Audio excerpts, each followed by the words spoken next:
சுத்தம் நிறைந்த நல்ல தகப்பனே, இந்த ஆசீர்வதிக்கப்பட்ட மனமகிழ்ச்சியின் நாளுக்காக நாங்கள் உமக்கு நன்றி செலுத்துகிறோம். ஆண்டவரே, எவ்வளவோ வேலைகள் பிரச்சனைகள் இருந்தாலும் இந்த ஒரு நாளை தேவரீர் எங்களுக்கு முன்குறித்து உமது நாமத்தை மகிமைப்படுத்தும்படியாய், உமது வார்த்தையை கனப்படுத்தும்படியாய், உமது வார்த்தைக்கு கீழ்ப்படிந்து உம்மை ஆராதித்து உம்மை தொழுது கொள்ளும்படியாய் ஆண்டவரே இந்த இடத்துல எங்களை கூட்டிக் கொண்டு வந்த மேலான கிருபைக்காய் ஸ்தோத்திரம். இவ்வளவு நேரம் உம்மை ஆராதித்து தொழுது உம்மை மகிமைப்படுத்தி உமக்கு ஸ்தோத்திர பலிகளை ஏறெடுத்து எல்லா காரியங்களிலும் கர்த்தருடைய கிருபையும் வழிநடத்தலும் பிரசன்னமும் கூட இருந்ததற்காய் நன்றி. இப்பொழுது உமது ஜீவன் உள்ள மகிமை உள்ள சத்திய வசனங்களை கேட்கும்படியாய் உமது திருப்பாதத்திலே நாங்கள் வருகிறோம். மரியாள் தன்னை விட்டு எடுபடாத நல்ல பங்கை தெரிந்து கொண்டாள் ஆண்டவரே. அதே போல நாங்களும் உமது சமூகத்திலே காத்திருந்து தேவரீர் எங்களுக்கு கொடுக்கிற ஜீவனுள்ள பரிசுத்தமுள்ள வல்லமை உள்ள சத்திய வசனங்களை கேட்டு நல்ல பங்கை தெரிந்து கொள்ள கிருபைத்தார்.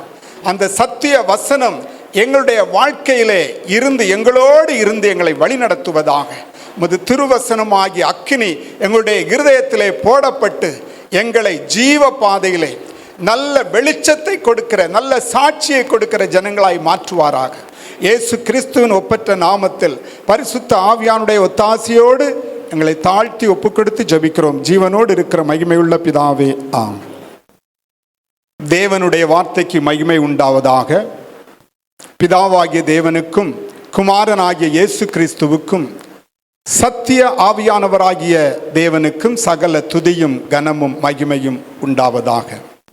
கடந்த வாரத்திலே தேவ சித்தம், பிதாவாகிய தேவனுடைய சித்தம் என்ன என்பதை குறித்து ஒரு தேவ சித்தத்தை நாம் அறிந்து கொண்டோம். இப்பொழுது இன்றைய நாளில் தேவனுடைய சித்தத்தின் இரண்டாவது தேவ சித்தத்தை நாம் அறிந்து கொள்ள இருக்கிறோம்.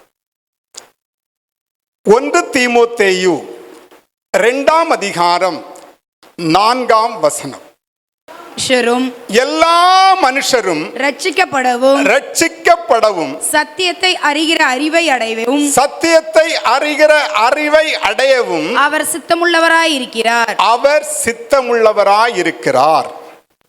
தேவனுடைய 2 சித்தங்கள் அங்கு சொல்லப்பட்டிருக்கின்றன. ஒன்று, எல்லா மனுஷரும், அந்த எல்லா மனுஷரும்ங்கிறத நீங்க கோடு போட்டுக்கோங்க. எல்லா மனுஷரும் ரட்சிக்கப்பட வேண்டும். அந்த ஒரு சித்தத்தை தான் நாம் இன்று தியானிக்க இருக்கிறோம். சத்தியத்தை அறிகிற அறிவை என்பதை அப்புறம் நம்ம தியானம் பண்ண போகிறோம். அது அடுத்த ஒரு சித்தம். அதுல 2 சித்தங்கள் சொல்லப்பட்டிருக்கின்றன. அப்படி என்றால் எல்லா மனுஷரும் ரட்சிக்கப்பட வேண்டும். ரட்சிப்பு என்பது என்ன என்பதை நாம் நன்றாக அறிந்திருக்கிறோம். ரட்சிப்பிலே 3 நிலைகள் உண்டு. அதை அநேக வேளைகளில் சொல்லி இருக்கிறோம். ஒரு சிலர் தெரிந்திருப்பீங்க, ஒரு சிலர் அறியாம இருப்பீங்க. அப்போ முதல் நிலை ரட்சிப்பு என்கிறது பாவத்தின் தண்டனையிலிருந்து விடுதலை. என்னதுங்க? முதல் நிலை ரட்சிப்பு என்கிறது பாவத்தின் தண்டனையிலிருந்து விடுதலை. 2ஆம் நிலை ரட்சிப்பு என்கிறது பாவத்தின் வல்லமையிலிருந்து விடுதலை. ரட்சிக்கப்பட்ட ஒரு மனிதன் முழுமையாக அவன் பரிசுத்தவானாய் மாறிவிடுவதில்லை. அவன் ஏற்கனவே செய்த பாவத்தின் வல்லமை அவனுக்குள்ளே கிரியை செய்து கொண்டே இருக்கும். அந்த பாவத்தின் வல்லமையிலிருந்து அவன் கொஞ்சம் கொஞ்சமா விடுதலை ஆயிட்டே இருப்பான். அதான் பாவத்தின் வல்லமையிலிருந்து விடுதலை, பாவத்தின் பிடியிலிருந்து விடுதலை.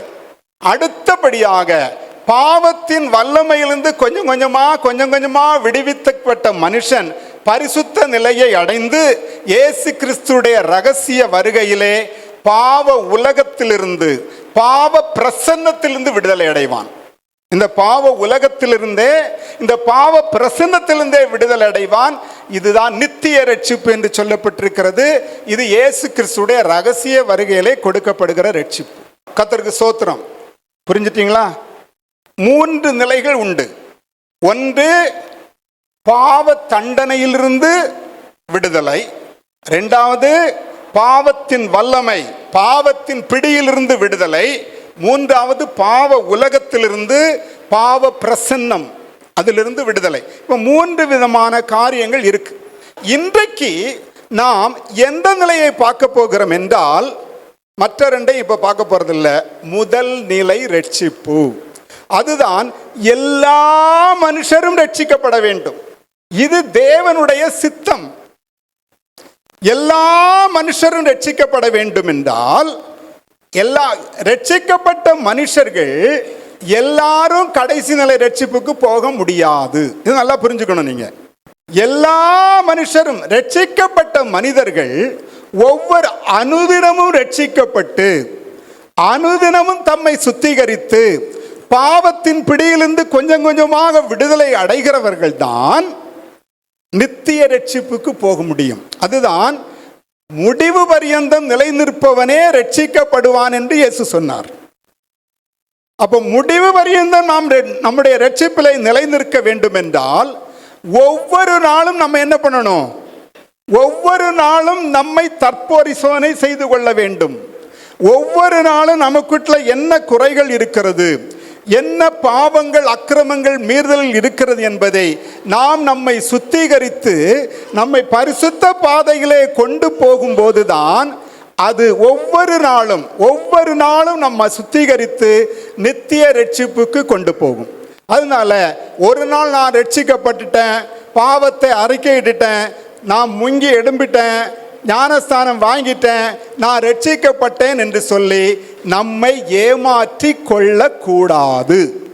அப்படின்னா ஞானஸ்தானம் வாங்கின அன்னைக்கு மட்டும் சர்ச்சுக்கு வந்துட்டு அதுக்கப்புறம் சர்ச்சுக்கு வர வேண்டிய தேவையே இல்லை. நான் தான் ரட்சிக்கப்பட்டுட்டேனே, முடிஞ்சு போச்சு, நேரே பரலோகத்துக்கு என்ன பண்ணியாச்சு? பாஸ்போர்ட்டு வந்தாச்சு, பாஸ்போர்ட் வாங்கியாச்சு, விசா எப்போ வருமோ அப்போ போய் சேர்ந்துடுறேன் அப்படின்னு வீட்டில் உட்காந்துருக்கலாம். அதுக்கு அல்ல. எதற்காக ஒவ்வொரு வாரமும் கர்த்தருடைய சபைக்கு நாம் வருகிறோம் என்றால், நாம் பெற்ற ரட்சிப்பை ஒவ்வொரு நாளும் புதுப்பித்துக் கொள்ள வேண்டும். நம்மை ஒவ்வொரு நாளும் தேவ சமூகத்திலே ஒப்பு கொடுத்து சுத்திகரித்து கொள்ள வேண்டும். கர்த்தருடைய வசனம் நமக்குள்ளாய் வந்து நம்மை என்ன பண்ணணும்? இருக்கிற கசடுகளை வெளியேற்றி நம்ம என்ன பண்ணணும்? சுத்திகரிக்க வேண்டும். அதற்காக வேண்டிதான் நாம் வருகிறோம். ஆகவே எல்லா மனுஷரும் ரட்சிக்கப்பட வேண்டும் என்றால், இந்த பூமியில் இருக்கிற எல்லா மனுஷரும் ரட்சிக்கப்பட வேண்டும் என்பது தேவனுடைய விருப்பம். நம்ம விருப்பம் எப்படியோ, ஆனா தேவன் என்ன விரும்புகிறார்? எல்லா மனுஷரும், நம்ம பக்கத்து வீட்டில், அக்கத்து வீட்டு, முன்னாடி இருக்குங்க, பின்னாடி, எல்லா மனுஷரும் ரட்சிக்கப்படணும். எல்லா மனுஷரும் ரட்சிக்கப்படுவதற்கு தேவன் விரும்புகிறார். கர்த்தருக்கு ஸ்தோத்திரம். இன்னொரு வசனத்தை பார்க்கலாம். லூக்கா 3:5. மாம்சமான யாவரும் தேவனுடைய ரட்சிப்பை காண்பார்கள் என்றும் வனாந்தரத்திலே கூப்பிடுகிறவனுடைய சத்தம் உண்டாகும் என்று ஏசாயா தீர்க்கதரிசியின் ஆகமத்தில் எழுதியிருக்கிற பிரகாரம் மாம்சமான யாவரும் தேவனுடைய ரட்சிப்பை காண்பார்கள். எல்லா மனுஷரும் ரட்சிக்கப்பட வேண்டும். இதுதான் தேவனுடைய விருப்பம். பாவம் செய்கிற ஆத்துமா சாகும். இப்ப யார்கிட்டயாவது நீங்க கேட்டு பாருங்க, நீங்க பாவம் செய்திருக்கீங்களான்னு கேட்டு பாருங்க. நான் கனவுல கூட பாவம் செய்ததில்லைன்னு சொல்லுவாங்க. ஏனென்றால் நான் பாவம் செய்திருக்கிறேன் என்ற ஒரு உணர்வு அவர்களுக்கு இல்லை. பிரச்சனை அங்கதான். பாவம் செய்கிறோம் என்கிற உணர்வு இல்லை. நல்ல மனுஷனை வெட்டி கொலை பண்ணுவான், அவன்கிட்ட போய் கேளு, அவன் அது ஒரு குற்ற உணர்வு அவனுக்கு இருக்காது. குற்ற உணர்வு எப்பொழுது ஒரு மனிதனுக்கு வருகிறதோ அப்பொழுது அவன் தன்னை தேவ சமூகத்தில் ஒப்பு கொடுப்பான். புறஜாதி ஜனங்கள் கிறிஸ்தவர்களை பார்த்து சொல்லுவாங்க, விசேஷமா அந்த ஆவிக்குரிய கிறிஸ்தவர்கள். மற்றவங்க அதெல்லாம் தான் கண்டுக்க மாட்டாங்க. எப்ப பாரு இவங்க எங்களை பாவிகள்ங்கிறாங்க. அந்த காலத்தில் அப்படிதான் சொல்லுவாங்க. தெரு பிரசங்கத்தில், பாவிகளே தேவனிடத்தில் வாருங்கள், கர்த்தராகிய இயேசு கிறிஸ்து உங்களை அழைக்கிறார், பாவிகளை ரட்சிக்க இயேசு கிறிஸ்து உலகத்தில் வந்தார், ஆகவே பாவிகளே மனம் திரும்புங்கள் சொல்லிட்டு இருப்பாங்க. இதை பார்த்து இந்த ஜனங்கள் எப்போ பாரு இவங்க எங்களை பாவிகளைன்னு குற்றப்படுத்துகிறாங்க அப்படின்னு சொல்கிறத நாங்கள் சின்ன வயசுல எல்லாம் கேட்டிருக்கிறோம். யார்கிட்டயாவது போய் கேட்டு பாருங்க, யாருமே நான் பாவம் செய்த மனுஷன் என்று அவர்கள் தங்களை ஒத்துக்கொள்வதே இல்லை. மனுஷன் பாவத்திலே பிறக்கிறான், பாவத்திலே வாழ்கிறான். இதுதான் உண்மை. பாவத்திலே பிறக்கிறான், பாவத்திலே வாழ்கிறான். இதுதான் உண்மை.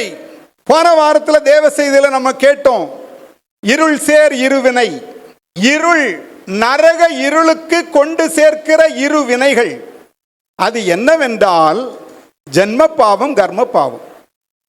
தலைமுறை தலைமுறையாக வருகிற ஜென்ம பாவம், நாம் நன்மை தீமை அறிவை அடைந்த பின்பு செய்கிற கர்ம பாவம். இந்த ரெண்டு வினைகளும் நம்மை நித்திய இருளாகிய நரகத்துக்கு கொண்டு போய் சேர்த்துவிடும். ஆனால் தேவனுக்கு இது கிடையாது. அதுதான் இருள் சேர் இருவினை சேரா இறைவன் என்று நம்ம போன வாரம் கேட்டோம். கர்த்தருக்கு மகிமை உண்டாகட்டும். ஆகவே ஒரு மனிதன் தான் பாவம் செய்கிறவன் என்பதை உள்ள உணர்வு அவனுக்கு வர வேண்டும். அந்த உணர்வை வரவிடாமல் பிசாசானவன் தடை பண்ணி விடுகிறான். உணர்வில்லாத இருதயம் இருளடைந்து விடுகிறது. உணர்வில்லாத இருதயம் என்ன பண்ணுகிறது? ரோமர் 1:21 வாசிக்கலாம்.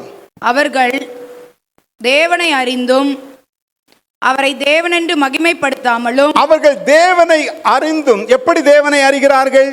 அதுக்கு முந்தின வசனத்தில் இருக்கு, எப்படி தேவனை அறிகிறார்கள். எப்படி என்றால் காணப்படாதவைகளாகிய அவருடைய நித்திய வல்லமை தேவத்துவம் என்பவைகள். தேவத்துவம் தெய்வீகத்துவம், ஆங்கிலத்தில் காட் ஹெட் போடுவாங்க.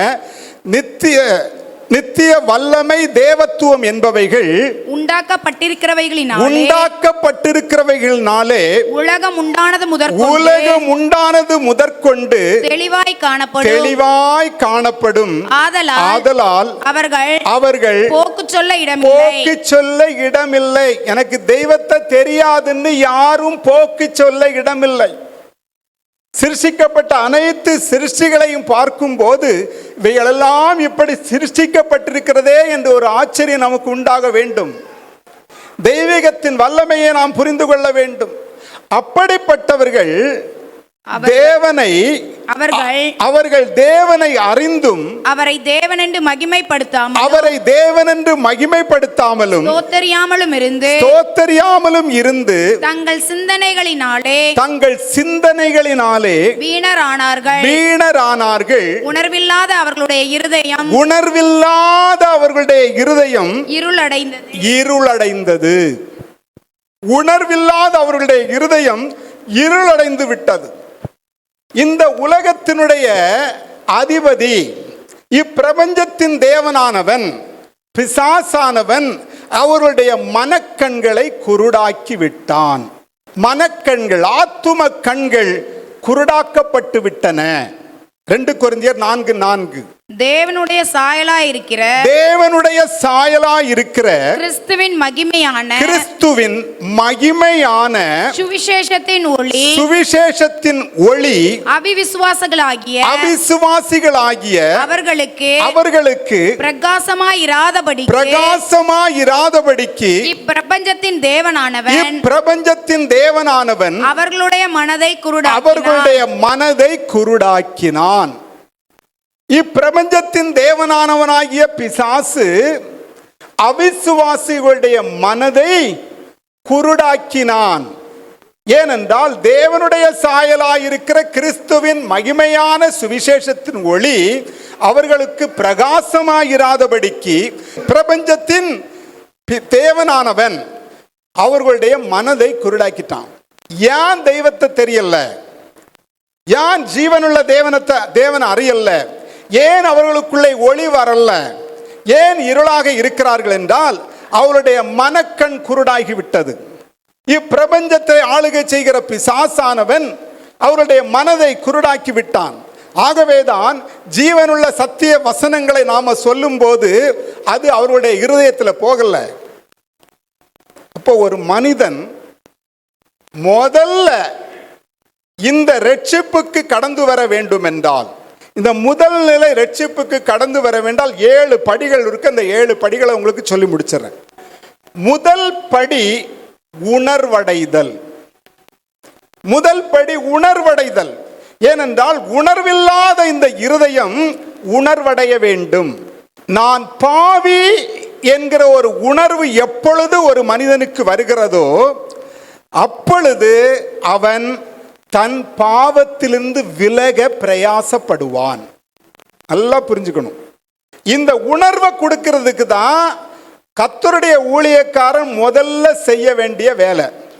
ஒரு வசனத்தினாலோ, ஒரு பாடல்னாலோ, ஒரு டிராக்ஸ்னாலோ, ஒரு தேவ செய்தியினாலோ, ஒரு சாட்சியினாலோ அவன் உணர்வடைகிறான். நான் பாவத்திலே வாழ்ந்து கொண்டிருக்கிறவன்.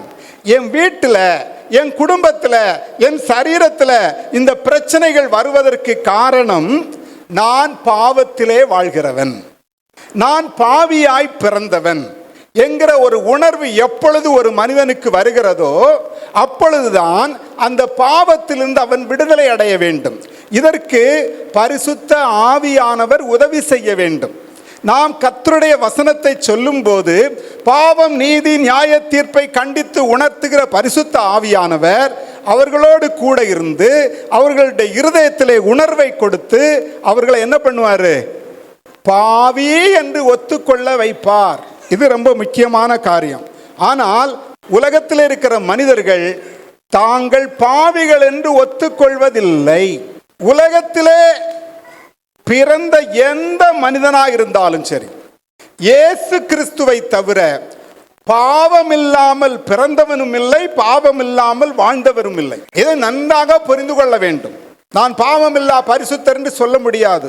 இயேசு கிறிஸ்துவை தவிர பாவம் இல்லாமல் பிறந்த யாருமே கிடையாது. அதனாலதான் அவர் பரிகார பலியாக, குற்றமில்லாத பாவ நிவாரண பலியாக தம்மை ஒப்பு கொடுத்தார்.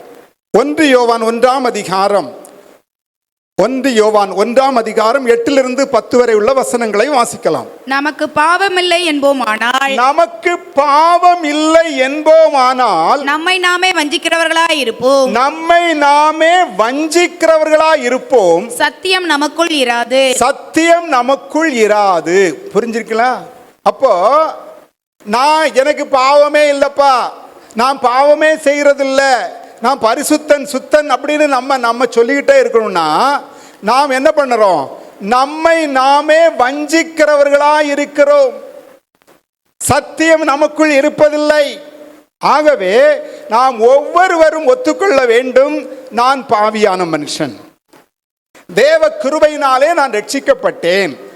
ஆகவே ஒவ்வொரு நாளும் தேவனுக்கு பிரியமான வழியிலே என்னை சுத்திகரித்துக் கொண்டு இயேசு கிறிஸ்துவின் ரகசிய வருகையிலே நாம் அவரோடு போய் சேருவதற்கு என் ஆவி, ஆத்துமா, சரீரம் குற்றமற்றதாக இருக்கும்படி காக்கப்பட வேண்டும். அதற்காக நான் பிரயாசப்பட வேண்டும் என்கிற ஒரு வாஞ்சை நமக்குள்ள இருக்கும் என்றால் தான் அங்க போக முடியும். அதனால தான் நான் சொல்லுவேன், பரலோகத்துக்கு போறது அவ்வளவு எளிதி கிடையாது. கர்த்தருக்கு மகிமை உண்டாகட்டும். அடுத்த வசனத்தை பார்க்கலாம். நம்முடைய பாவங்களை நாம் அறிக்கையிட்டால் பாவங்களை நமக்கு மன்னித்து எல்லா அநியாயத்தையும் நீக்கி நம்மை சுத்திகரிப்பதற்கு அவர் உண்மையும் நீதியும் உள்ளவராயிருக்கிறார். நம்முடைய பாவங்களை நாம் அறிக்கையிட்டால், ஆவியானவர் உண்மையிலேயே நமக்குள்ளே வாசம் பண்ணினால், நான் அதுக்கு பின்னாடி வரேன், வாசம் பண்ணினால் ஆவியானவர் உடனே சொல்லுவாரு, நீ செய்யறது தப்புன்னுவார். அப்ப தேவ சமூகத்தில் இருந்து என்ன பண்ணணும்? நம்முடைய பாவங்களை அறிக்கையிட வேண்டும். அறிக்கையிடும் போது நம்முடைய பாவங்களை அவர் மன்னிக்கிறார். எல்லா அநியாயத்தையும் நீக்கி நம்மை சுத்திகரிப்பதற்கு அவர் உண்மையும் நீதியும் உள்ளவராய் இருக்கிறார். அடுத்த வசனம். நாம் பாவம் செய்யவில்லை என்போமானால் நாம் பாவம் செய்யவில்லை என்போமானால் நாம் அவரை நாம் பொய்யராக்குகிறவர்களாய் அவரை பொய்யராக்குகிறவர்களாய் இருப்போம். அவருடைய வார்த்தை அவருடைய நமக்கு வார்த்தை நமக்குள் இராது. ஆகவே நாம் பாவம் செய்யவில்லை என்போமானால் நாம் அவரை பொய்யராக்குகிறோம். எப்படி? நாம் எல்லாம் பாவம் செய்தவங்களா இல்ல பரிசுத்தவான்களா? பாவம் செய்யறவங்களா பரிசுத்தவான்களா? நம்ம எல்லாம் பாவியான மனுஷன். தேவ சமூகத்தில் போய் கேட்க வேண்டியதுதான், பாவியாகிய என் மேல் கிருபையாயிரும், பாவியாகிய என் மேல் கிருபையாயிரும். கர்த்தருக்கு ஸ்தோத்திரம். சரியா? அடுத்த வசனத்தை பார்க்கலாம். ஸ்தோத்திரம். மத்தேயு 9ஆம் அதிகாரம் 12-13 வசனங்கள். இயேசு அதை கேட்டு பிணியாளிகளுக்கு வைத்தியன் வேண்டியது அல்லாமல் சுகமுள்ளவர்களுக்கே வேண்டியதில்லை. யாராவது சுகமாய் இருக்கிறவங்க டாக்டரை பார்க்க போவீங்க? சுகமாய் இருக்கிறவங்க டாக்டரை பார்க்க போய் டாக்டர் உங்களை சும்மா பார்க்க வந்தேன்னா டாக்டர் என்ன சொல்லுவார்? அட பைத்தியமே, நீ சும்மா இருப்பியா இருக்க, எனக்கு என்ன, நான் சும்மா இருக்கிற வேலையில் எனக்கு நிறைய வேலை இருக்கு, வீட்டுக்கு போடான்னு துரத்தி விடுவார். அப்படிதானே? அப்போ இயேசு அதை கேட்டு பிணியாளிகளுக்கு வைத்தியன் வேண்டியதே அல்லாமல் சுகம் உள்ளவர்களுக்கு வேண்டியதில்லை, பலியை அல்ல இரக்கத்தையே விரும்புகிறேன் என்பதன் கருத்து இன்னதென்று போய் கற்றுக்கொள்ளுங்கள். அடுத்த வார்த்தை முக்கியம். நீதிமான்களை அல்ல பாவிகளையே மனம் திரும்புகிறதற்கு அழைக்க வந்தேன் என்றார். இயேசு வந்த 21 நோக்கங்கள் உண்டு. கர்த்தருக்கு சித்தமான அதை பார்க்கிறோம். அப்புறம் இயேசு இந்த பூமிக்கு மனுஷனாய் வெளிப்பட்டதுல 21 நோக்கம் உண்டு. அதுல ஒரு நோக்கம் இங்க இருக்கு பாருங்க. நீதிமான்களை அல்ல பாவிகளையே மனம் திரும்புகிறதற்கு அழைக்க வந்தேன் என்றார். இயேசு நீதிமான்களை கூப்பிட வரவில்லை, பாவிகளை அழைக்க வந்தார். அதனாலதான் அவர் பாவிகளோட போய் சாப்பிட்டார், பாவிகளோட தங்கினார், பாவம் செய்த மனுஷனோட கூடயே போனார். அதனாலதான் அந்த பரிசேயர், சல்சேயர், வேதபாரகர், ஆசாரியர் எல்லாம் இயேசு கிட்ட சொன்னாங்க, இந்த மனுஷன் பாவிகளோடு சாப்பிடுகிறார், இவர் பாவிகளுக்கும் ஆயக்காரருக்கும் நண்பன், ஏழைகளோடு சேர்ந்தார். இயேசு எங்கேயாவது பணக்காரர்களோட போனதை பார்த்துருக்கிறீங்களா? இயேசு எங்கேயாவது பரிசுத்தவான்களோடு போனது பார்த்துருக்கிறீங்களா? அவர் சாகும் போது கூட அக்கிரமக்காரர்கள் ஒருவராக எண்ணப்பட்டார் என்று சிலுவையில் வேற 2 கள்ளர்கள் மத்தியில் அவரை சிலுவையில் அறைஞ்சாங்க. அதனால தான் நம்ம உயிரோடு இருக்கிற இன்னைக்கு. ஹல்லேலூயா. அவர் நீதிமான்களை அழைக்க வரவில்லை, மனம் திரும்பும்படி, வெறும் சும்மா பாவிகள் அழைக்க வரல. பார்த்தீங்களா? மனம் திரும்புகிறதற்கு, பாவிகளையே மனம் திரும்புகிறதற்கு அழைக்க வந்தேன் என்றார். இயேசு வந்த நோக்கம் அதுதான்.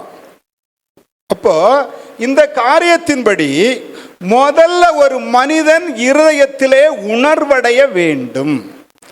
அவன் நான் பாவியான மனுஷன் என்கிறத அவன் உணர்ந்து கொள்ள வேண்டும். எத்தனையோ வியாதிகள் தீராம இருக்கிறதுக்கு பிரச்சனை என்ன தெரியுமா? இந்த உணர்வில்லாத தன்மை தான்.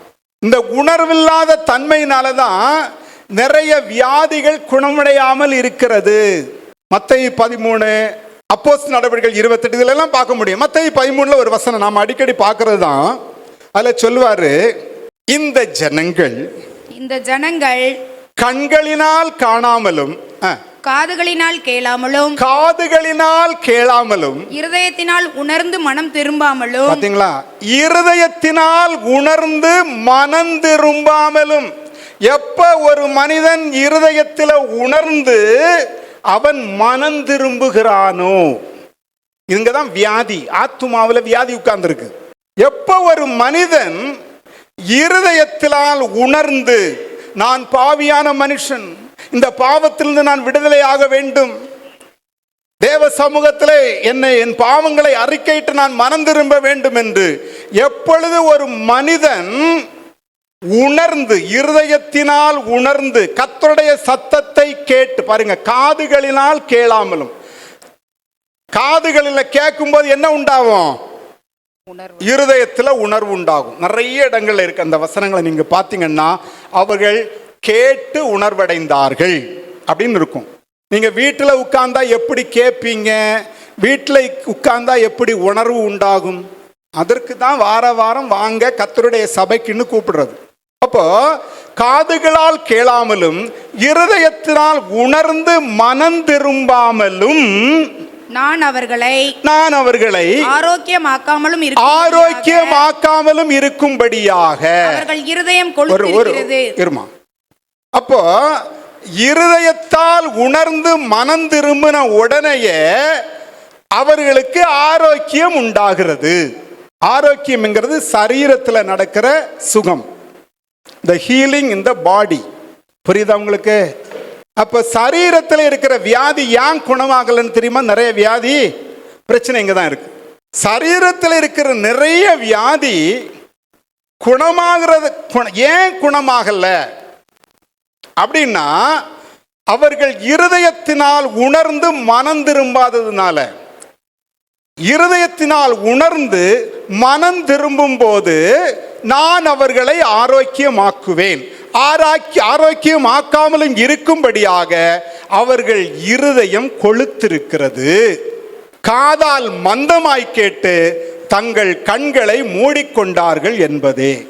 எப்பொழுது கர்த்தருடைய வசனத்தை நாம் கேட்டு இருதயத்திலே உணர்ந்து நாம் மனம் திரும்புவோமோ அப்பொழுது நம்முடைய சரீரத்திலே ஆரோக்கியம் உண்டாகும். பிரச்சனை இங்க தான். ரட்சிப்பில முதல் படி இருதயத்திலே உணர்வடைதல். இருதயத்தில் உணர்வடையும் போதே அவன் பாவி என்றதை ஒத்துக்கொண்டு அவன் மனம் திரும்பும் போது அவனுடைய சரீரத்திலே ஆரோக்கியம் உண்டாகும். கிட்னியில பிரச்சனை, காரணம் என்ன? Tension, pressure. நீ பிரஷரை குறையாம வச்சுட்டேன்னா கிட்னி சீக்கிரமா ஸ்பாயில் ஆயிடும். நீங்க டாக்டர்ஸ் கிட்ட போய் கேட்டு பாருங்க. பிரஷர் அப்படியே மெயின்டைன் பண்ணிட்டே இருந்தீங்கன்னா, டயபெட்டிஸ் ஒரு காரியம், இந்த பிரஷர் அப்படியே மெயின்டைன் ஆயிருந்ததுன்னா கிட்னி ஸ்பாயில் ஆயிடும். கிட்னி ஸ்பாயில் ஆகும் போது கிட்னிக்கு போகிற ரத்தம் சுத்திகரிக்கப்படாமல் கெட்ட ரத்தம் எங்க போவோம்? ஹார்ட்டுக்கு போவோம். ஹார்ட் ஸ்பாயில் ஆயிடும். இதுக்கு என்ன காரணம்? நீ ஏன் பிரஷரை வச்சுக்கிட்டு இருக்க? எதுக்கு டென்ஷனை வச்சுக்கிட்டு இருந்த? சில ஆட்களை பார்க்கும் போதெல்லாம் உனக்கு கோபம் வருது. நான் சாவது வரைக்கும் அவன் வீட்டில் என்ன பண்ண மாட்டேன், காலு வைக்க மாட்டேன். சாவது வரைக்கும் அவன் முகத்தில் முழிக்க மாட்டேன். செத்தா கூட அவன் வீட்டுக்கு நான் போக மாட்டேன். இந்த வைராக்கியம் உன்னை என்ன செய்ய போகிறது? இந்த வைராக்கியம் உன்னை என்ன செய்ய போகிறது? ஒன்னதான் அழிக்க போகுது. இந்த வைராக்கியம் ஒன்னதான் அழிக்க போகுதே தவிர நீ யார் மேல கோபம் இருக்கிறியோ அவங்கள அழிக்க போறதில்லை. அவங்க ஜாலியா போயிட்டே இருப்பாங்க. அதனாலதான் சொல்றோம், நம் இருதயத்தில் இருக்கிற வியாதிகளை முதல்ல எடுத்து போடணும். இருதயத்தில் இருக்க கோபம், எரிச்சல், வைராக்கியம், பகை, காய்ம, இதெல்லாம் தான் டென்ஷனை கொடுத்துட்டே இருக்கும். அப்போ இவைகள் என்றால் நம் இருதயத்தை பாழ்படுத்தும். இது மனம் திரும்பி நாம இருதயத்தில் குணப்படும் போது நம்முடைய சரீரம் ஆரோக்கியமாகிவிடும். நிறைய வியாதிகள் இப்படிதாங்க வருது. நிறைய வியாதிகளுக்கு காரணம் என்ன? நம்மை நாம் ஆராய்ந்து பார்க்காததுனால. நமக்குள்ள வருகிற அநேக பிரஷரை ஏற்றி வச்சுட்டு தான் நிறைய வியாதிகளை கொண்டு வர்றோம். ஆகவே எவ்வளவு சீக்கிரம் நம்ம மனம் திரும்பி பிறரை மன்னிக்கிறோமோ அவ்வளவு சீக்கிரம் இந்த வியாதி நம்ம விட்டு போயிடும். ஹல்லேலூயா, ஹல்லேலூயா. எவ்வளவு அருமையான வைத்தியத்தை ஆண்டவர் நமக்கு எழுதி வச்சிருக்கிறாரு பைபிள்ல. பிரஷர் போக மாட்டேங்குது பிரதர், சுகர் போக மாட்டேங்குது பிரதர், டாக்டர் அதை சொன்னாரு பிரதர், இதை சொன்னாரு பிரதர். டாக்டர் எந்த மருத்துவத்தையும் உனக்கு கொடுக்க முடியாது. டாக்டர் கொடுக்கிற மெடிசின் எல்லாம் டெம்பரரி ஹீலிங் தான். பெர்மனன்ட் ஹீலிங் கொடுக்கிறவர் நம்ம பரம வைத்தியர் மட்டும்தான். செலவில்லாத வைத்தியம். என்னதுங்க? செலவில்லாத வைத்தியத்தை கொடுக்கிறவர் நம்முடைய தெய்வம் மட்டும்தான். ஒரு நோய் வருவதற்கு காரணம் என்ன? அதுக்கு தான் உங்களை டயக்னைஸ் பண்றாங்க. சிடி எடு, எம்ஆர்ஐ எடு, பிளட் டெஸ்ட் படு. எல்லா பிரச்சனைக்கும் காரணம் இந்த ரத்தம் தான். அதனால தான் நிறைய டெஸ்ட் எங்க நடக்குது? ரத்தத்தில் நடக்குது. ரத்தத்தில் இருக்க டெம்பரேச்சர் கூடி குறையும் போது தான் இந்த பிரச்சனைகள். அது 98.4 அப்படியே மெயின்டைன் ஆயிட்டு இருந்துன்னா பிரச்சனையே இல்லை. இது ரத்தம் சூடாகும் போது ரத்த கொதிப்பு வந்துடுது. அது நீண்ட நாள் ரத்தத்தை அப்படியே சூடாகிட்டு இருக்கும்போது என்ன ஆகும்? வேற பிரச்சனைகள் வந்துட்டே இருக்கும். சரிங்களா? அப்போ சரீரத்தில் நமக்கு வியாதி நீங்கணும்னா என்ன பண்ணணும்? இருதயத்திலே உணர்ந்து மனம் திரும்ப வேண்டும். என்னென்ன பகை, என்னென்ன பிரச்சனை, என்னென்ன கோபம், எரிச்சல் இருக்க எல்லாத்தையும் விட்டுட்டு யாருக்கெல்லாம் ஐக்கியமாக முடியுமோ என்ன பண்ணுங்க? ஐக்கியமாக ட்ரை பண்ணுங்க. ஐயோ அவர் போனா என்ன திட்டுவாரோ, அவர் என்ன போனா கடிப்பாரோ, இப்படியெல்லாம் நினைச்சிட்டு இருக்க கூடாது. அதுக்கு முன்னாடி நீங்க என்ன பண்ணுங்க? தேவ சமூகத்தில் அதற்காக ஜெபம் பண்ணுங்க. இவங்களோட இப்படி இருக்குது ஆண்டவரே, இவங்களோட நான் ஐக்கியப்பட விரும்புகிறேன், இவர்கள்ட்ட நான் மன்னிப்பு கேட்க விரும்புகிறேன், எனக்கு நீங்க ஆயத்தப்படுத்துங்க அப்படின்னு நீங்க சொன்னீங்கன்னா உங்களுடைய இருதயத்தின் வாஞ்சைகளை தேவன் நிறைவேற்றி தருவார். ஹல்லேலூயா! எத்தனை பேர் நம்புறீங்க? அப்படிதான். கர்த்தருக்கு மகிமை. அடுத்தது இரண்டாவது நிலை. முதல்ல உணர்வடைதல் சொன்ன, இரண்டாவது நிலை என்கிறது மனம் திரும்புதல். அதுவும் இப்ப உங்களுக்கு சொல்லிட்டேன். மனம் திரும்புதல். ஸ்தோத்திரம். பாவி என்ற உணர்வு அடைந்த பின்பு தான் என்ன பண்ண முடியும்?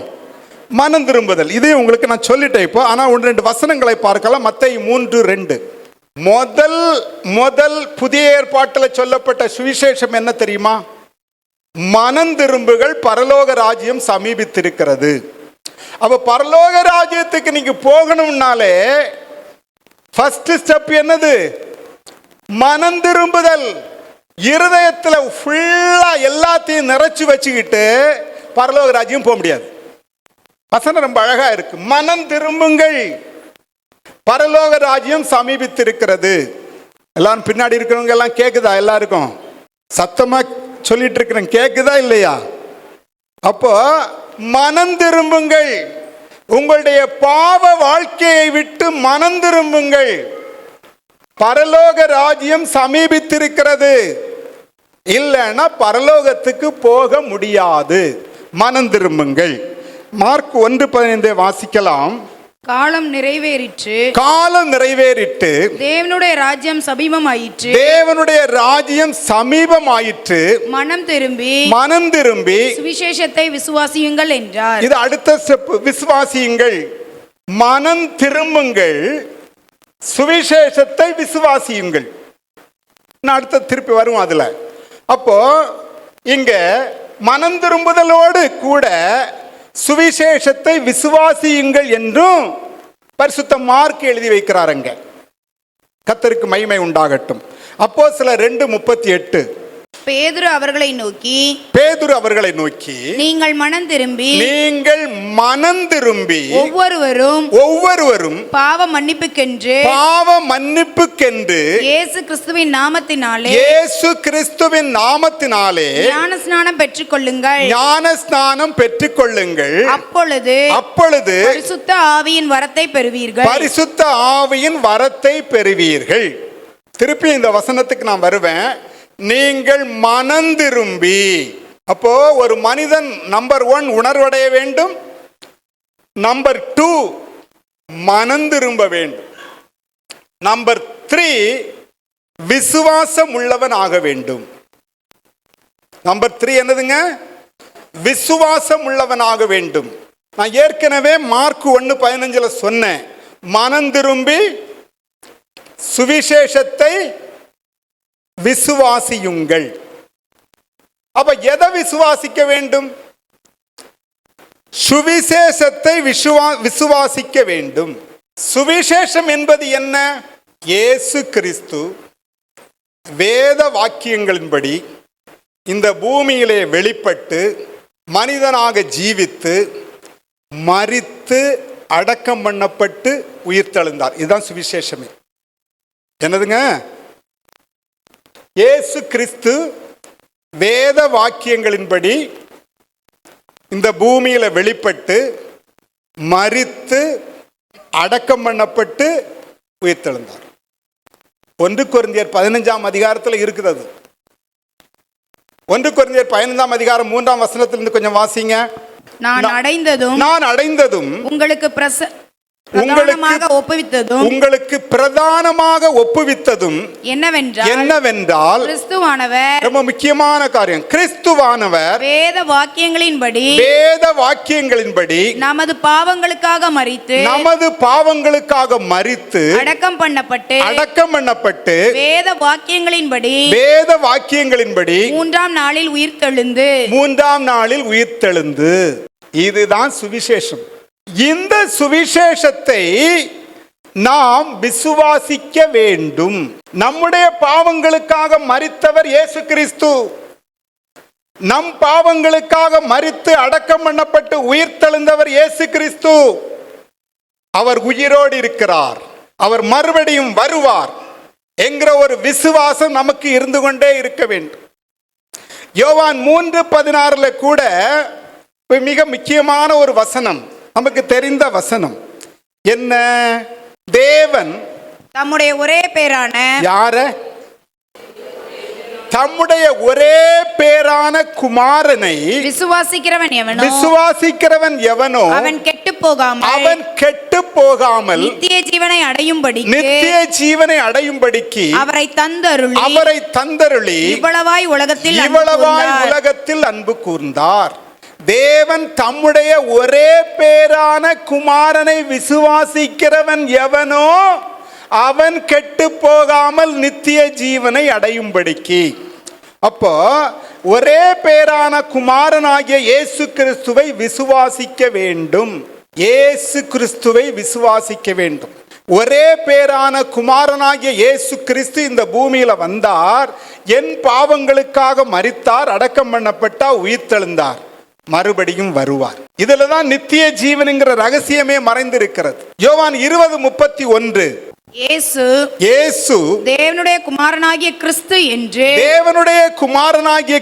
என்று நீங்கள் விசுவாசிக்கும்படியாகவும் விசுவாசித்து அவருடைய நாமத்தினாலே நித்திய ஜீவனை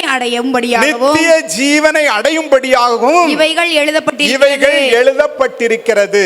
இயேசு தேவனுடைய குமாரனாகிய கிறிஸ்து என்று நீங்கள் விசுவாசிக்கும்படியாகவும். நமக்கு இந்த விசுவாசம் வேணும். விசுவாசித்து அவருடைய நாமத்துல தான் நமக்கு நித்திய ஜீவன் உண்டு என்கிற விசுவாசம் நமக்கு வேண்டும். கிறிஸ்தவனுக்கு அழிவில்லப்பா, கிறிஸ்தவனுக்கு உறக்கம்தான் உண்டு, நித்திரை தான் உண்டு. கிறிஸ்தவனுக்கு என்ன கிடையாது? அழிவு கிடையாது.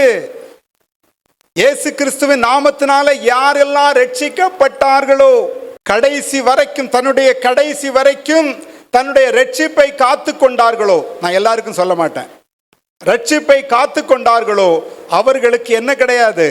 மரணம் கிடையாது, நித்திரை தான் உண்டு, உறக்கம்தான் உண்டு. அவர்கள் பிற்பாடு உயிரோட மகிமையில எழும்புவார்கள். ஹல்லேலூயா. இதெல்லாம் ஆகஸ்ட் 15 உங்களுக்கு நல்ல விளக்கமா சொல்லி கொடுப்பேன். கர்த்தருக்கு மகிமை உண்டாகட்டும். 4வது குறிப்பு அறிக்கையிடுதல். முதல் குறிப்பு என்னது? உணர்வடைதல். 2வது குறிப்பு என்னது? மனம் திரும்புதல். 3வது குறிப்பு என்னது? விசுவாசம் உள்ளவன் ஆதல். இன்னொரு வசனத்தை நீங்க சேர்த்துக்கலாம். அதுல மார்க் 16:16 விசுவாசம் உள்ளவனாகி ஞானஸ்நானம் பெற்றவன் ரட்சிக்கப்படுவான். விசுவாசம் உள்ளவனாகி ஞானஸ்நானம் பெற்றவன் தான் ரட்சிக்கப்படுவான். விசுவாசியாதவனோ ஆக்கினைக்குள்ளாக தீர்க்கப்படுவான். நான் குழந்தையிலேயே ஞானஸ்தானம் வாங்கிட்டேன் பிரதர், உன்னுடைய குழந்தையில வாங்கின ஞானஸ்நானம் செல்லாது. அது ஞானஸ்நானம் அல்ல, அது பிரதிஷ்டை, பேரு போட்ட சடங்கு, அவ்வளவுதான். அதனாலதான் விசுவாசம் உள்ளவனாகி ஞானஸ்நானம் பெற்றவன் ரட்சிக்கப்படுவான், விசுவாசியாதவனோ ஆக்கினைக்குள்ளாக தீர்க்கப்படுவான். கர்த்தருக்கு மகிமை உண்டாகட்டும். அறிக்கையிடுதல் 4வது பாயிண்ட்ல. அறிக்கையிடுதல்ல எதையெல்லாம் அறிக்கையிடணும்? ஒன்று நம்முடைய பாவத்தை அறிக்கையிடுதல், இன்னொன்று இயேசு கிறிஸ்துவின் மேலுள்ள விசுவாசத்தை அறிக்கையிடுதல். 2 அறிக்கை இருக்கு. என்னதுங்க? ஒன்று நம்முடைய பாவத்தை அறிக்கையிடுதல், 2வது இயேசு கிறிஸ்துவின் மேலுள்ள நம்முடைய விசுவாசத்தை அறிக்கையிடுதல். 1 யோவான் 1:9 வாசிக்கலாம். நம்முடைய பாவங்களை நாம் அறிக்கையிட்டால் என்னென்ன பாவம் செய்திருக்கீன்னு அவங்கவுங்களுக்கு தான் தெரியும். நீ என்ன பாவம் செய்துன்னு எனக்கா தெரியும்? ஊழியக்காரருக்கு விசுவாசிகள் செய்கிற எல்லா பாவத்தையும் தேவன் வெளிப்படுத்தி கொடுத்துட்டாருன்னா ஒரு விசுவாசி கூட ஒழுங்கா இருக்க முடியாது. அப்புறம் அப்படித்தானே? அப்ப ஆண்டவர் அவருக்கு மட்டும்தான் தெரியும். பிசாசுக்கு கூட எது தெரியாது? நம்முடைய இருதயத்தின் நினைவுகளை அறிய முடியாது. ஆனால் நாம் செய்த பாவங்கள் அவனுக்கு தெரியும். என்னென்ன பாவம் செய்யறதுன்னு யாருக்கு தெரியும்? நாம என்ன பேசுறோம்? நீ குசு குசுன்னு பேசினா கூட, வாயில மொபைலை வச்சுக்கிட்டு யாருக்கும் தெரியாம பேசினா கூட 2 பேர் அப்சர்வ் பண்ணுவாங்க. ஒன்னு பிசாசு, இன்னொன்னு தெய்வம். பிசாசு அங்க போய் சொல்லிக்கிட்டே இருப்பான். அவன் இரவும் பகலும் சகோதரரை குறித்து குற்றம் சுமத்துகிறவன். அவன் சொல்லுவான், நீங்க ரட்சிக்கப்பட்ட அவங்க பாரு என்ன பேசுறான் பாரு, அசிங்கமா மொபைல்ல என்னெல்லாம் பேசுறான் பாரு. அந்த பொண்ணுகிட்ட அவன் பேசுறான், அந்த பையன்கிட்ட இவ பேசுறான். எல்லாம் பக்காவா ரெக்கார்ட் போயிடும்ப்பா. நீ எவ்வளவு ரகசியமா பேசினாலும் போகும். ஏன்னா தெய்வமே ரெக்கார்ட் பண்ணுவார் ஒண்ணு, பிசாசு இன்னொன்னு என்ன பண்ணிட்டு இருப்பான்? சொல்லிக்கிட்டே இருப்பான், குற்றம் சாட்டிக்கிட்டே இருப்பான். அப்போ அதனாலதான் நம்முடைய பாவங்கள் என்ன என்பதை அறிக்கையிட வேண்டும். நமக்கு தான் தெரியும் என்னென்ன பாவம் செய்திருக்கோம்னு சொல்லிட்டு. அதை அறிக்கையிட்டால் பாவங்களை நமக்கு மன்னித்து எல்லா அநியாயத்தையும் நீக்கி நம்மை சுத்திகரிப்பதற்கு அவர் உண்மையும் நீதியும் உள்ளவராய் இருக்கிறார். ஒரு மனிதனுடைய பாவத்தை நீக்கி சுத்திகரிப்பதற்கு உலகத்தில் வேற யாரும் கிடையாது. என்னதான் நீ பலி செலுத்தினாலும் அதை சுத்திகரிக்க முடியாது. அதை நீக்கி சுத்திகரிப்பதற்கு உண்மையும் நீதியும் உள்ளவராயிருக்கிற நமக்கு யார் இருக்கிறது? இயேசு கிறிஸ்து நமக்கு இருக்கிறார். ஹல்லேலூயா. அடுத்த வசனம் நமக்கு அடிக்கடி வாசிப்போம். நீதிமொழிகள் 28:13. தன் பாவங்களை மறைக்கிறவன் வாழ்வடைய மாட்டான். அவர்களை அறிக்கை செய்து விட்டுவிடுகிறவனோ இரக்கம் பெறுவான். பாவங்களை மறைக்கிறவன் என்ன பண்ண முடியாது? வாழ்வடைய முடியாது. அதை அறிக்கை செய்து விட்டுவிட வேண்டும். நான் சொன்னேன்ல, பாவத்தின் வல்லமை நமக்குள்ள இருக்குன்னு சொல்லிட்டு. இந்த பாவத்தின் வல்லமையை ஒவ்வொரு நாளும் நம்மை தற்பரிசோதனை செய்து தேவ சமூகத்திலே நாம் அறிக்கையிட்டு ஒண்ணுன்னா விட்டுக்கிட்டே வரணும். அப்படி வரும்போது தேவனுடைய இரக்கம் நமக்கு கிடைக்கும். ஹல்லேலூயா. இது பாவத்தை அறிக்கையிடுதல். அடுத்தது விசுவாசத்தை அறிக்கையிட வேண்டும் என்று உங்களுக்கு சொன்னேன். ரோமர் 10:9-10 வசனங்கள் என்னவென்றால் கர்த்தராகிய இயேசுவை நீ உன் வாயினாலே அறிக்கையிட்டு தேவன் அவரை மரித்தோரிலிருந்து எழுப்பினார் என்று உன் இருதயத்திலே விசுவாசித்தால் ரட்சிக்கப்படுவாய். நீதி உண்டாக இருதயத்திலே விசுவாசிக்கப்படும். ரட்சிப்பு உண்டாக வாயினாலே அறிக்கை பண்ணப்படும். இயேசு கிறிஸ்து மரித்தார், அவரை தேவன் உயிரோடு எழுப்பினார் என்பதை நீ விசுவாசிக்க வேண்டும். அதை உன் வாயினால் அறிக்கை பண்ண வேண்டும். அப்பொழுதுதான் ரட்சிப்பு வரும். நிறைய பேர் சொல்றாங்க நான் சீக்ரெட் கிறிஸ்டியன்ஸ். என்னதுங்க அது? என்ன ரகசிய கிறிஸ்தவர்களோ எனக்கு தெரியாது. கர்த்தருடைய சபைக்கும் போவாங்க, விக்கிரக ஆராதனை பண்ற இடத்துக்கும் போவாங்க. கர்த்தருடைய சபையிலையும் வந்து பங்கெடுத்துக்குவாங்க. விக்கிரக ஆராதனை பண்ற இடத்துல அங்க பூஜை புனஸ்காரம் படைத்தல் அது இது அதுலயும் போய் சேர்ந்துக்குவாங்க. கேட்டா நாங்க secret Christians. There is no word secret Christians in the scripture. கர்த்தருடைய வசனத்துல மறைவான கிறிஸ்தவர்கள் என்கிற வார்த்தையே இல்லை. நீ ஆவியும் அனலும் இல்லாம இருக்கிறபடினால உன்னை நான் வாந்தி பண்ணி போடுவேன் என்று லவோதிக்கேயா சபைக்கு எழுதுகிறார் ஆண்டவர். நீ ஒன்னில் அனலாயிரு, இல்லைன்னா குளிராயிரு. இந்த ரெண்டும் கட்டான இருக்காத. எலியா மாதிரிப்பட்ட ஆட்கள் வந்தாங்கன்னா ஒன்ன வெட்டிடுவாங்க. எந்த மட்டும் 2 நினைவுகளால் குந்தி குந்தி நடப்பீர்கள். கர்த்தர் தெய்வமானா கர்த்தரை வணங்கு, அவரை தொழுது, அவரை சேவிக்கொள். பாகால் தெய்வமானா பாகால் தப்போ, யாரு தெய்வம்னு தெரிஞ்சவங்க போ. இந்த 2 கெட்டானா இருக்காத.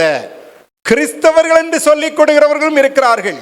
ஆராதனைக்கு ஒரு சபை, கல்யாணத்துக்கு அடக்கத்துக்கு இன்னொரு சபை. அடிக்கடி சொல்லுவோம் இந்த காரியத்தை உங்களுக்கு. ஒரு கால் வொர்ஷிப்பு, ஒரு கால் ஃபெல்லோஷிப். ஒரு கால் என்னதுங்க, 2 ஷிப்பு போயிட்டு இருக்குது, 2 ஷிப்பு போயிட்டு இருக்குது கடல்ல. ஒரு கால் வொர்ஷிப் ஆராதனை, இன்னொரு கால் ஃபெல்லோஷிப். இந்த கால் போய் சேருவியா? 2 காலில் காலை வச்சுக்கிட்டு போவியா? நீ ஷிப்பில் வச்சுக்கிட்டு போக முடியாது, காலு கிழிஞ்சிரும், இல்லைன்னா கீழே விழுந்து மூழ்கி தான் போகணும். அதனால உனக்கு மனசாட்சிக்கு எது சரின்னு படுதோ அதை என்ன பண்ணு, செய். உன் மனசாட்சியே உன்னை குற்றப்படுத்துமானால் கஷ்டம். கர்த்தருக்கு மகிமை உண்டாகட்டும். ஆகவே நீதி உண்டாக இருதயத்திலே விசுவாசிக்கப்படும், ரட்சிப்பு உண்டாக வாயினால் அறிக்கை பண்ணப்பட வேண்டும். கர்த்தராகிய இயேசு கிறிஸ்து மரித்தோரிலிருந்து எழுப்பப்பட்டவர். அவர்தான் என் இரட்சகர். என் அக்கிரமங்களுக்காக, மீறுதலுக்காக, பாவங்களுக்காக ஒப்பு கொடுக்கப்பட்டவர். மரித்தார், அடக்கம் பண்ணப்பட்டார், உயிரோடு எழுந்தார், உயிரோடு இருக்கிறார், மறுபடியும் வந்து என்னை அழைத்து செல்லுவார். இந்த விசுவாசத்தை நாம என்ன பண்ணிட்டே இருக்கணும்? அறிக்கை, வாயினால் அறிக்கை பண்ணிக்கொண்டே இருக்க வேண்டும். இப்ப 2 விதமான அறிக்கையை உங்களுக்கு நான் குறிப்பிட்டு காட்டணும். 1 நம்முடைய பாவங்களை அறிக்கையிடுதல், 2 நம்முடைய விசுவாசத்தை அறிக்கையிடுதல். 2 காரியமும் அறிக்கையிடப்பட வேண்டும். 5வது உடன்படிக்கை. 1 பேதுரு 3:21. அதற்கு ஒப்பனையான ஞானஸ்நானமானது மாம்ச அழுக்கை நீக்குதலாயிராமல் தேவனை பற்றும் நல் மனசாட்சியின் உடன்படிக்கையாயிருந்து இப்பொழுது நம்மையும் இயேசு கிறிஸ்துவினுடைய உயிர்த்தெழுதலினாலே ரட்சிக்கிறது. ஞானஸ்நானமானது மாம்ச அழுக்கை நீக்குதல் அல்ல. இது கங்கையிலேயே காவேரியிலேயே மூழ்கி வரதல்ல. இது திரிவேணி சங்கமத்தில் மூழ்கி வரதல்ல. அதனால நம்முடைய பாவங்கள் கழுவப்பட்டு போகாது. நல்ல மனசாட்சியின் உடன்படிக்கையாயிருந்து இப்பொழுது நம்மையும் இயேசு கிறிஸ்துடைய உயிர்த்தெழுதலினால் ரட்சிக்கிறது. தேவனோடு செய்கிற உடன்படிக்கை. நான் உமக்கு பிரமாணிக்கமாய் வாழ்வேன் என்கிற உடன்படிக்கை. ஒவ்வொரு கிறிஸ்தவனுடைய வாழ்க்கையிலும் 3 மிக முக்கியமான உடன்படிக்கைகள் உண்டு. உடன்படிக்கைகள், மாறாத உடன்படிக்கைகள் 3 உண்டு ஒவ்வொரு கிறிஸ்தவனுடைய வாழ்க்கையிலும். 1 ஞானஸ்நானம், 2வது ராப்போஜனம் திருவிருந்து, 3வது திருமணம். இந்த 3 உடன்படிக்கைன்னு சொல்லப்பட்டிருக்கிறது. இந்த 3மே ஒரு பார்ட்னர் இறந்தா அந்த உடன்படிக்கை இல்லாம போயிடும். திருமண உடன்படிக்கையில கணவனோ மனைவியோ மரித்து போனால் அந்த உடன்படிக்கை செல்லாமல் போய்விடும், இன்னொரு திருமணம் பண்ணிக்குவாங்க. ஞானஸ்நானத்துல தேவனோடு உடன்படிக்கை செய்கிறோம். தேவன் மரிப்பாரா? மரிக்க வேண்டியது யாரு? நம்ம தான் மரிக்க முடியும். ராப்போஜனத்தில் திருவிருந்து என்ன பண்றது? புதிய உடன்படிக்கை. 3 உடன்படிக்கை ஒரு கிறிஸ்தவனுடைய வாழ்க்கையில தேவன் நியமித்திருக்கிறார். ஆகவே இந்த உடன்படிக்கைக்கு நாம் ஒப்பு கொடுக்க வேண்டும். இனிமேல் உமக்கு பிரமாணிக்கமாய் நான் வாழ்வேன், உமது சத்தியத்திலே நான் நடப்பேன். நீங்க கூட ஞானஸ்தானம் எடுக்கும்போது என்ன பண்ணீங்க? உடன்படிக்கை பண்ணீங்களா இல்லையா? தவறாம கர்த்தருடைய சபைக்கு வருவேன், காணிக்கைகளை எல்லாம் தவறாம செலுத்துவேன், அப்படியெல்லாம் உடன்படிக்கை எல்லாம் பண்ணி இருக்கிறீங்க நீங்க. அதெல்லாம் அடிக்கடி கொஞ்சம் ஞாபகப்படுத்திக்கணும். சரியா? கர்த்தருக்கு ஸ்தோத்திரம். அப்ப இந்த உடன்படிக்கை, ஞானஸ்நானம்ங்கிறது உடன்படிக்கை. அந்த உடன்படிக்கை, செய்யப்பட்ட உடன்படிக்கைகளை நாம் தவறாமல் இருக்க வேண்டும். அடுத்தபடியாக 6வது தான் ஞானஸ்நானம். 6வது என்னங்க? இவ்வளவு காரியங்களை முடிச்சிட்டு உணர்வடைதல் ஆரம்பிச்சு 6வது வர்றதுதான் ஞானஸ்நானம். கர்த்தருக்கு ஸ்தோத்திரம். அப்போஸ்தலர் 2:38 ஏற்கனவே வாசிக்கலாம். பேதுரு அவர்களை நோக்கி நீங்கள் மனம் திரும்பி ஒவ்வொருவரும் பாவ மன்னிப்புக்கென்று இயேசு கிறிஸ்துவின் நாமத்தினாலே ஞானஸ்நானம் பெற்றுக்கொள்ளுங்கள்.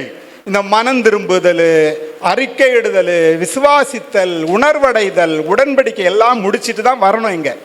எங்க வரணும்? ஞானஸ்நானத்துக்கு வரணும். அதுதான் நீங்கள் மனம் திரும்பி ஒவ்வொருவரும் பாவ மன்னிப்புக்கென்று இயேசு கிறிஸ்துவின் நாமத்தினாலே ஞானஸ்நானம் பெற்றுக்கொள்ளுங்கள். அப்பொழுது பரிசுத்த ஆவியின் வரத்தை பெறுவீர்கள். இந்த பரிசுத்த ஆவியின் வரம்ங்கிறது முதல் நிலை ரட்சிப்பில் உள்ள 7வது படி.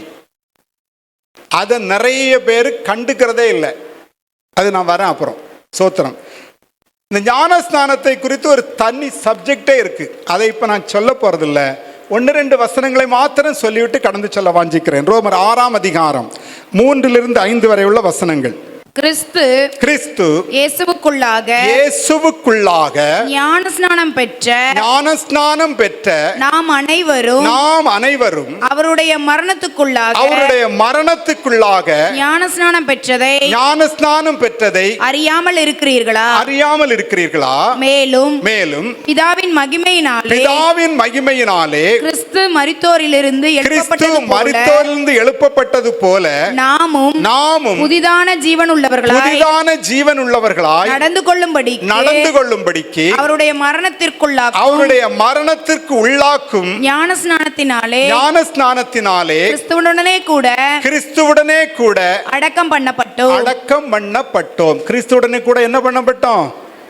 அடக்கம் பண்ணப்பட்டோம். அவருடைய மரணத்திற்குள்ளாகும் ஞானஸ்நானம். கிறிஸ்துவுடனே கூட அடக்கம் பண்ணப்பட்டோம். ஆதலால் அவருடைய மரணத்தின் சாயலில் இணைக்கப்பட்டவர்கள். ஆனால் அவர் உயிர்த்தெழுதலின் சாயலிலும் இணைக்கப்பட்டிருப்போம். இயேசு மரித்தார், அடக்கம் பண்ணப்பட்டார், உயிர்த்தெழுதார் என்று நாம் விசுவாசிக்கிறோம், அறிக்கையிட்டோம். இப்பொழுது இந்த ஞானஸ்நானத்தில் நாம போகும்போது இயேசு கிறிஸ்துவனுடைய மரணத்தின் சாயலிலே நாம் இணைக்கப்படுகிறோம். அப்படி என்றால் அவருடைய உயிர்த்தெழுதலின் சாயலில் நாம் இணைக்கப்பட்டிருப்போம். எப்படி அவர் மரணம் அடைஞ்சாரோ, எப்படி உயிர்த்தெழுந்தாரோ, அதே போல நாமும் அவருடைய ஞானஸ்நானத்தோடு கூட அவருடைய மரணத்தின் சாயலில் இணைக்கப்பட்டோமானால் அவருடைய உயிர்த்தெழுதலின் சாயலிலும் இணைக்கப்பட்டிருப்போம். இயேசு எப்படி உயிர்த்தெழுந்தாரோ அதே போல நாமும் என்ன பண்ணுவோம்? உயிர்த்தெழுவோம். ஞானஸ்நானத்தில் நிறைய ரகசியங்கள் உண்டு. கர்த்தருக்கு மகிமை உண்டாகட்டும். இப்போ 6வது ஸ்டெப் ஞானஸ்தானம் முடிச்சிட்டேன். 7வது ஸ்டெப்புக்கு பெறுவோம். அந்த அப்போஸ்தலர் 2:38 நம்ம திருப்பி பார்த்தோம். அந்த இடத்த திருப்பியும் வாசிக்கலாம். அப்போஸ்தலர் 2:38. பேதுரு அவர்களை நோக்கி நீங்கள் மனம் திரும்பி ஒவ்வொருவரும் பாவ மன்னிப்புக்கென்று இயேசு கிறிஸ்துவின் நாமத்தினாலே ஞானஸ்நானம் பெற்றுக்கொள்ளுங்கள். அப்பொழுது பரிசுத்த ஆவியின் வரத்தை பெறுவீர்கள். ஏன் இந்த பரிசுத்த ஆவியின் வரம் மிக முக்கியமானது? ஏன் இந்த ஆவிக்குரிய சபைகளிலே, ஏன் இந்த பெந்தேகோஸ்தே சபைகளிலே இந்த பரிசுத்த ஆவியின் வரத்தை அதிகமாய் சொல்லுகிறார்கள் என்றால், இந்த பரிசுத்த ஆவியின் வரம் இல்லை என்றால் தேவன் நமக்குள்ளே வாசம் பண்ண முடியாது. ஜனங்கள் தங்களை ஏமாற்றிக் கொண்டிருக்கிறார்கள். பரிசுத்த ஆவியானவர் தங்கும் ஆலயம் நாம். 1 கொரிந்தியர் 3:16 வாசிங்க. நீங்கள் தேவனுடைய ஆலயமாய் இருக்கிறீர்கள் என்றும் தேவனுடைய ஆவி உங்களில் வாசமாய் இருக்கிறார்கள் என்றும் அறியீர்களா? நீங்கள் தேவனுடைய ஆலயமாய் இருக்கிறீர்கள். நம்மெல்லாம் யாருங்க? எப்போ தேவனுடைய ஆலயமா மாற போறோம்? இந்த பரிசுத்த ஆவியின் வரம் வந்தாதான். அதுதான் முதல் நிலை ரட்சிப்பில் 7வது படி என்கிறது பரிசுத்த ஆவியின் வரத்தை பெற்றுக்கொள்ளுதல். அது ரொம்ப முக்கியம். அதற்காக நீங்கள் வாஞ்சிக்க வேண்டும். அப்போதான் தேவன் நமக்குள்ள தங்க ஆரம்பிப்பார். கர்த்தருக்கு ஸ்தோத்திரம். அப்படி இருக்கும்போதுதான் நாம் சகல சத்தியத்திற்குள்ளும் நடத்தப்பட முடியும். தேவன் நமக்குள்ள வாசம் பண்ணு, பரிசுத்த ஆவியான நமக்குள்ள வந்து தங்குனாதான் வேதத்தின் ஆழங்களிலே சகல சத்தியங்களிலே நடத்தப்பட முடியும். யோவான் 16:13 இயேசு ஒரு காரியத்தை சொல்லும் போது, சத்திய ஆவியாகிய அவர் வரும்போது சகல சத்தியத்திற்குள்ளும் உங்களை நடத்துவார். சகல சத்தியத்திற்குள்ளும் நாம் நடத்தப்பட வேண்டும் என்றால் சத்திய ஆவியாகிய அவர் நமக்குள்ளே வந்து தங்க வேண்டும். அதற்கு தான் இந்த பரிசுத்த ஆவியின் வரம். ஏன் அந்த ஞானஸ்நானம் பெற்ற உடனே பரிசுத்த ஆவியின் வரத்தை பெறுவீர்கள்னு சொன்னாரு ஆவியானவர் பேதுருவை கொண்டு. சங்கீதம் 68:18 தேவரீர் உன்னதத்திற்கு ஏறி சிறைப்பட்டவர்களை சிறையாக்கி கொண்டு போனீர். இயேசு உன்னதத்திற்கு ஏறி சிறைப்பட்டவர்களை சிறையாக்கி கொண்டு போனார். கீழான பரதீசில இருந்த பழைய ஏற்பாட்டு பரிசுத்தவான்களை கூட்டிட்டு 3வது வானத்தில் இருக்கிற 2வது பரதீசுக்கு கூட்டிட்டு போனார். கொண்டு போனீர். தேவனாகிய கர்த்தர் மனுஷருக்குள் வாசம் பண்ணும் பொருட்டு துரோகிகளாகிய மனுஷர்களுக்காகவும் வரங்களை பெற்றுக்கொண்டீர். பிதாவாகிய தேவனிட்ட போய் நன்மையான எந்த ஈவும் பூரணமான எந்த வரமும் பரத்திலிருந்து உண்டாகி ஜோதிகளின் பிதாவிடத்திலிருந்து இறங்கி வருகிறதுன்னு யாக்கோபு 1:17 இருக்கு. அப்போ பிதாவாகிய தேவனிட்ட போய் உன்னதத்திற்கு ஏறி தேவனாகிய கர்த்தர் மனுஷருக்குள் வாசம் பண்ணும் பொருட்டு, ரொம்ப அண்டர்லைன் பண்ணிக்கணும் அதை, தேவனாகிய கர்த்தர் மனுஷருக்குள் வாசம் பண்ணும் பொருட்டு துரோகிகளாகிய மனுஷர்களுக்காகவும் வரங்களை பெற்றுக்கொண்டீர். பரிசுத்த ஆவியின் வரம் எதுக்கு புரியுதா உங்களுக்கு? துரோகிகளாகிய மனுஷர்களாகிய நமக்குள்ள தேவன் வாசம் பண்ணும் பொருட்டு. அப்ப பரிசுத்த ஆவியின் வரம் எப்பொழுது நாம் பெற்றுக்கொள்கிறோமோ அப்பொழுதுதான் தேவனாகிய கர்த்தர் நமக்குள்ளே வாசம் பண்ண ஆரம்பிக்கிறார். நாம் தேவனுடைய ஆலயமாக மாற்றப்படுகிறோம். கர்த்தருக்கு மகிமை உண்டாகட்டும். இன்றைக்கு நாம் கேட்ட தேவ சித்தம் என்ன? எல்லா மனுஷரும் ரட்சிக்கப்படுவது தேவ சித்தம், தேவனுடைய விருப்பம். எல்லா மனுஷனும் ரட்சிக்கப்படுவதற்கு நான் என்ன செய்தேன்? இதுதான் கேள்வி. கடைசியில் எல்லாம் ஆண்டவருடைய சித்தத்தை, அவருடைய விருப்பத்தை நிறைவேற்ற நான் என்ன செய்தேன்? நல்லா தூங்கினா, ஞாயிற்றுக்கிழமை நல்லா மட்டன் சிக்கன் பிரியாணி எல்லாம் வாங்கி செய்துட்டு நல்லா ஒரு தூக்கம் போட்டும் பிரதர், ஏன்னா இன்னைக்கு ஓய்வு நாள், அதுக்கு அவனுக்கு ஓய்வு நாள் கொடுத்தார் ஆண்டவர். தேவனுடைய இன்னைக்கு ஒவ்வொருத்தரும் கேட்கணும், உங்க நெஞ்சில கை வச்சு சொல்லுங்க பார்க்கலாம், தேவனுடைய சித்தத்தை நிறைவேற்ற நான் என்ன செய்தேன்? எல்லா மனுஷரும் ரட்சிக்கப்பட வேண்டும் என்பது தேவனுடைய சித்தமாக இருக்கும் போது என்னை சுற்றி திரளான ஜனங்கள் நரகத்தின் பாதையிலே போய்கொண்டிருக்கிறார்கள். என் வீட்டில் இருக்கிறவங்க, என்னுடைய அண்ணன் தம்பி, என்னுடைய அப்பா அம்மா நரகத்தின் பாதையில போயிட்டு இருக்கிறாங்க. ஒருவேளை அவர்கள் மரித்தார்கள் என்றால் ஆண்டவர் உங்ககிட்ட இரத்த பழியை கேட்பாரே.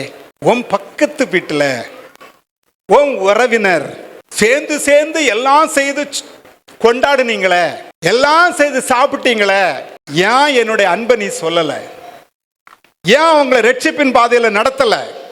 அதற்கு நீ என்ன பிரயாசப்பட்டன்னு கேட்டா என்ன பதில் இருக்கு சொல்லுங்க பார்க்கலாம். என்ன பதில் இருக்கு? எல்லா மனுஷரும் ரட்சிக்கப்படுவது தேவ சித்தமாக இருக்கும்போது என்னுடைய சித்தத்தை அறிந்த நீ என்ன செய்த? ஜனங்களை ரட்சிப்புக்குள்ள நடத்தினியா? நீ என்ன பிரயாசப்பட்ட? ரட்சிக்கப்பட்ட ஒவ்வொரு மனிதன் மேலும் விழுந்த கடமை இது. ரட்சிக்கப்படு எதுக்கு சொல்லிட்டு இருக்கிறோம்? நம்ம அன்பான தேவ பிள்ளைகளை, ஒரு நிமிஷம் நம்ம யோசனை பண்ணுவோம். நான் என்ன செய்துட்டு இருக்கிறேன்? என் வாழ்க்கையை நான் வீணா கழிச்சிட்டேன். எனக்காக, என் குடும்பத்துக்காக, என்னுடைய எதிர்காலத்துக்காக நான் ஓடுறேன், உழைக்கிறேன், எல்லாம் பண்றேன். ஆனால் அழிந்து போகிற ஒவ்வொரு ஆத்துமாக்களும் ரட்சிக்கப்படுவதற்கு நான் என்ன பிரயாசப்பட்டேன்? தேவ சித்தத்தை நிறைவேற்றுவதற்கு நான் என்ன பிரயாசப்பட்டேன் என்பதை ஒவ்வொருவரும் நினைச்சு பார்க்கணும். இன்றிலிருந்து கர்த்தர் உங்களுக்கு ஒரு வித்தியாசமான அனுபவத்தை தருவாராக. இன்றிலிருந்து கர்த்தர் ஒரு ஜனங்களை ரட்சிப்பின் பாதையில நடத்த வேண்டும் என்கிற ஒரு வாஞ்சையை கர்த்தர் உங்கள் இருதயத்தில் வைப்பாராக. ஜெபம் பண்ணுவோம். பரிசுத்தம் நிறைந்த நல்ல தகப்பனே, தேவனுடைய ஒரு சித்தம் எல்லா மனுஷரும் ரட்சிக்கப்பட வேண்டும் என்பதை குறித்து இன்றைக்கு நீங்க பேசுனீங்க ஆண்டவரே. இந்த சித்தத்தை நிறைவேற்றாமல் என்னுடைய தேவைகளுக்காக மாத்திரமே ஓடி கெடுத்து கொண்ட ஆண்டவரே, என்னை மன்னியும். உமக்காக ஓடுகிற கால்களை எனக்கு தாரும். உமக்காக அலைந்து திரிகிற ஒரு வாஞ்சை எனக்குள்ள வையும். நான் உமது சமூகத்திலே வருவதற்கு தாமதமானால் எப்படியாகிலும் ஒரு சில ஆத்துமாக்களை கர்த்தருடைய ராஜ்யத்திலே கொண்டு வர பிரயாசப்பட எனக்கு கிருபை தாரும். நான் பேதைதான், எனக்கு தெரியாதுதான். ஆனால் ஞானிகளின் ஞானத்தை வெட்கப்படுத்துகிற தேவன், பேதையாயிருக்கிற பைத்தியமானவைகளை கொண்டு ரட்சிக்கிற தேவன் நீர் ஆண்டவரே. என்னுடைய பலத்தினால ஒன்றும் பண்ண முடியாது. தேவனுடைய கிருபையினால தான் எல்லாம் உண்டாகும். என்னை பலப்படுத்தும், என்னை தைரியப்படுத்தும், என்னை பயன்படுத்தும் ஆண்டவரே. உமது ராஜ்யத்தின் மகிமைக்காய் என்னை பயன்படுத்தும். இரட்சகரும் மீட்பெருமான இயேசுவின் நாமத்தில் பரிசுத்த ஆவியானவருடைய ஒத்தாசையோடு ஒப்புக் கொடுத்து ஜெபிக்கிறேன். ஜீவனோடு இருக்கிற மகிமையுள்ள பிதாவே, ஆமென்.